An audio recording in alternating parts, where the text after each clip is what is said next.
Yeah. We are with Lisa Haglund. She's the CEO of Heritage Ministries.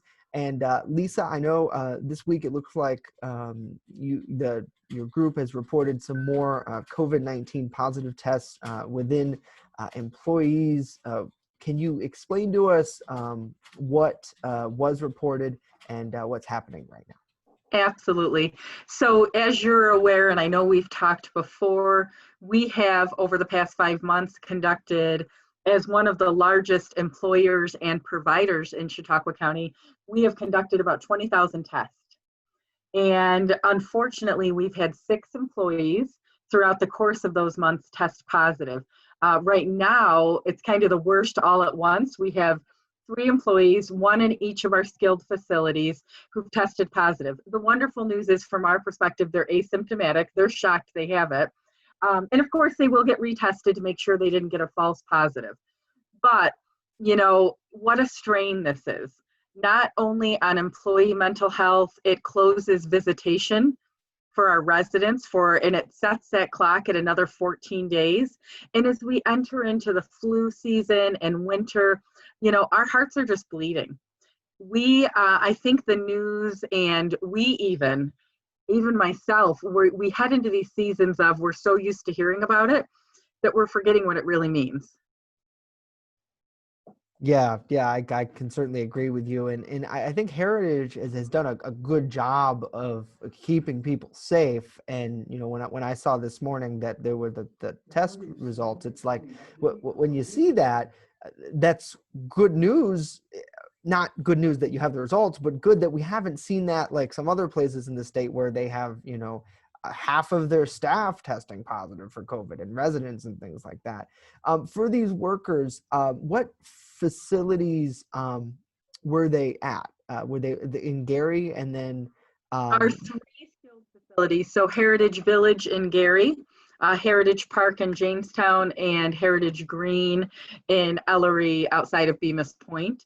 And those are our 3 largest skilled facilities we have, I think, 800 employees approximately between the 3 of those, and probably on average, 600 to 800 residents we serve.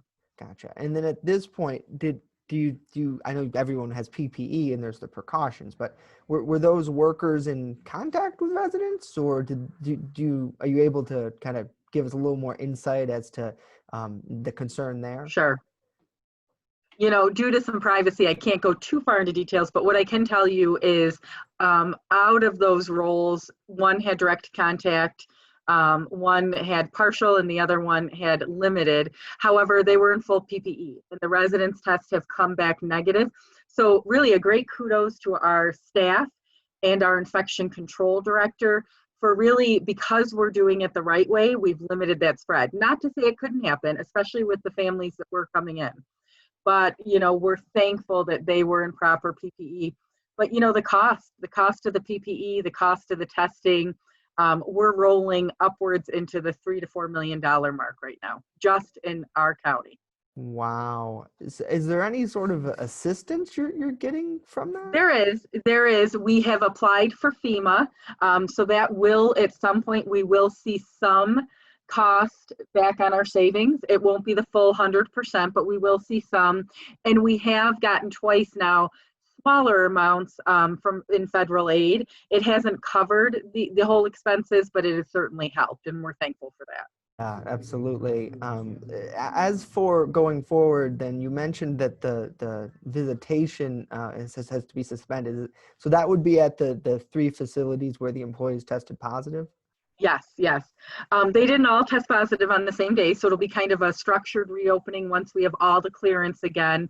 But I will say, I think our main focus as a community, and boy, in Chautauqua County, we're so lucky to have a great community, is we have to really take a step back and think, if that was my mother or grandmother, in the beginning, our governor, and we appreciate him. We know how hard this is to walk and the decisions he has to make.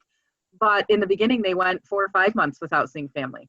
Then when we were allowed to reopen visitation, it's under this kind of crucible of nothing can go wrong. Not even one part-time employee or a per diem employee who's only in the building once a week. And, keep in mind, it's just a hardship on them. We have residents who are celebrating birthdays, who are turning 100 years old. And I'm so thankful to our teams and our staffs who are coming alongside of families and saying, we're going to celebrate in the building with them since you can't be in here. Certainly, and I know that the regulations are tough, and I think when you look at it from a health expert, and there's still so much new about COVID-19. I mean, even today, you hear the president testing positive and his I wife, and know. it's like, it's for a while it almost seemed like we were kind of getting back to normal, and then now here we go again, in the mainstream, so to speak. For you, what is the, and this is such a hard question, but what is the future at Heritage to try to keep people safe? I know you mentioned that the costs are expensive, and I'm sure that there's nursing homes all over the country who are facing this, but is there any sort of like game plan? I mean, it seems like your team is well organized in that sense. They are, and I'm thankful for our executive team and our COVID-19 task force. To answer you in kind of the broadest sense, I would say it's awareness, education, community support, and advocacy, and somehow us pulling together. My vision is really for us to recognize, especially Heritage as a non-for-profit who does not have big coffers, right? And we're not getting the most aid out of anyone. It would be for us to recognize that what does that really look like? What does it mean to be a non-for-profit? How do we honor our elders and our staff? And I'd love to see community members and other CEOs coming together. And that's really what I'm working on behind the scenes. Even with some local competition, we're pulling together. And we're saying, how do we become innovative? How do we provide purposeful living and activities?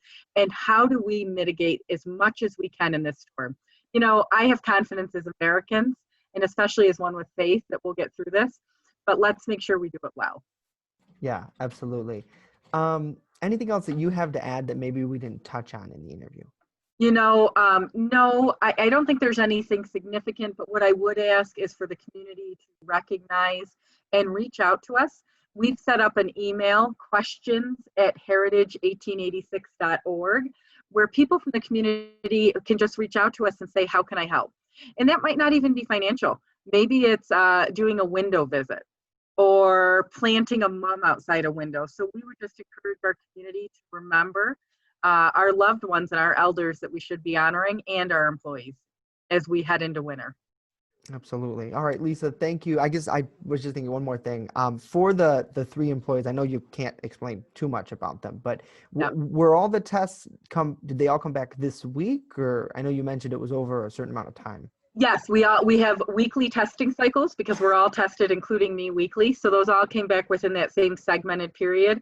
And so the countdown and the clock will be very similar as to reopening plans.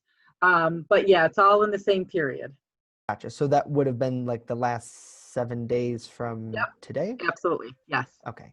And then from now until 14 days, is that when you could do the visitation again? Yes, actually, because the tests are done in a rolling 7-week period, the clock actually starts ticking as the day of their test, because that's when they would have been positive. So by the time we get the test results, we're almost ready to reopen again in a few days. So really in the next week, you'll be hearing plans about that, assuming we have no more positives. Certainly, we'll pray for that, because That's right. that would be great. But thank you very much, Lisa. I appreciate you again coming on so quickly. Thank you All right, for you have having